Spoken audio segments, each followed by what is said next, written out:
Hi there folks, welcome back to Rich Reviews. I want to thank everyone who's subscribing to this channel, 75 subscribers and plus. That is amazing. Hope we get the 80 and 90 subscribers, folks.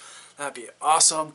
I want to thank everyone who has been watching these videos. I think I got nearly 3,000 views on each these videos. That is amazing. I never thought I'd get that many considering the size of this channel here. I want to thank everyone who's been commenting. Please comment, folks. That'd be awesome if you would. I would like to start a conversation here because, clearly it gets lonely sometimes without having people to talk to, sometimes. The latest of the films that didn't get a wide release, didn't make much money, or found their way onto the internet here. The latest of these is The Intervention, and this is written and directed by Clea DuVall. And this made a total of $32 grand in about 17 theaters. So this is yet another yuppie film in a long line of yuppie films about people getting together from the yuppie generation, I guess.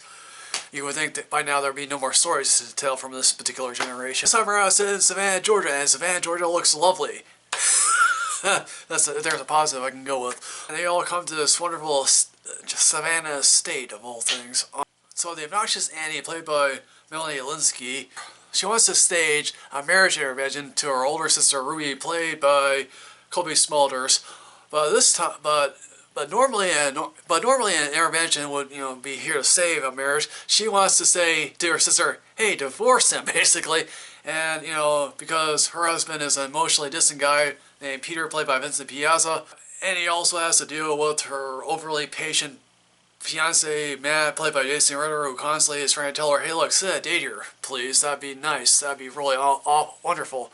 All the while, I'm asking myself, why are Annie and Matt together? Because quite frankly, I don't understand why these two are together in the first place, because they're so wildly different. There's also a third sister named Jessie, played by DuVall herself, who is in a lesbian relationship with Sarah, played by Natasha Lyon, who and this is Jessie's first real stable relationship, in many years. There's also an old friend, Jack, played by Ben Schwartz, and after his wife has died, he's now touring the country with a 22-year-old, maybe she's an art student, I don't really know, played by Clea Swarmat. That's, if I butcher her name, that's okay, you can look it up. Anyway, of course, they eat, drink, be merry, and of course, Annie clearly wants to set up this weekend to have the intervention for her sister, because quite frankly, everyone thinks it's a really awkward idea, but they go along with it. Of course, in a film like this, they show some sex involved these four couples clearly have hang-ups involving sex for some odd reason. This hang-up involving sex in this film isn't all that interesting.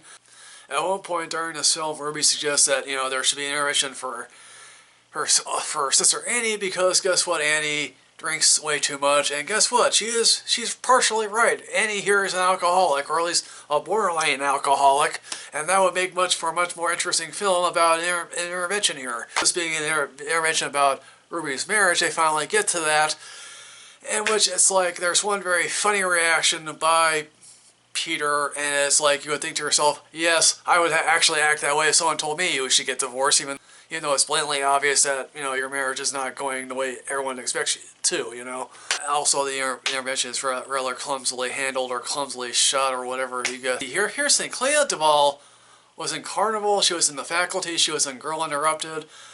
Melanie Lynskey was on 2.5 Men, she was also on Perks of Being a Wallflower. Lea Scalwat was on Arrested Development. Cobie Smulders was on How I Met Your Mother. Therefore, she's not new to the intervention thing here. Natasha Lyon was on Orange is the New Black. Jason Ritter is on a bunch of TV and film work here.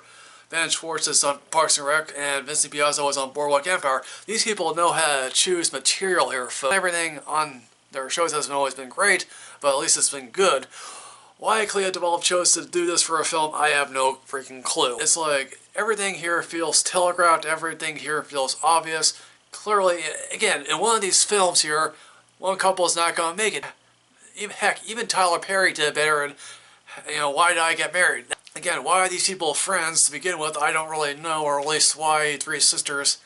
Again, they're polar opposites of each other in some ways. The only person here who I can verifiably say at least emerges unscathed among this mess is Cobie Smulders, who at least can say to herself, heck, at least I'm not doing something that's associated with Marvel here. In the end, folks, the intervention does not distinguish itself from, again, the largely high company it has, going all the way back to the days, even now here, folks. It's it's one of these lesser yuppie films that you probably won't even fucking remember. Sorry for the F word there. So, in the end, folks, besides the fact that, Cobie Smulders probably purchased this from this film on skate, and I don't, and that's even reluctant to admit that, because Cobie Smulders, can be good.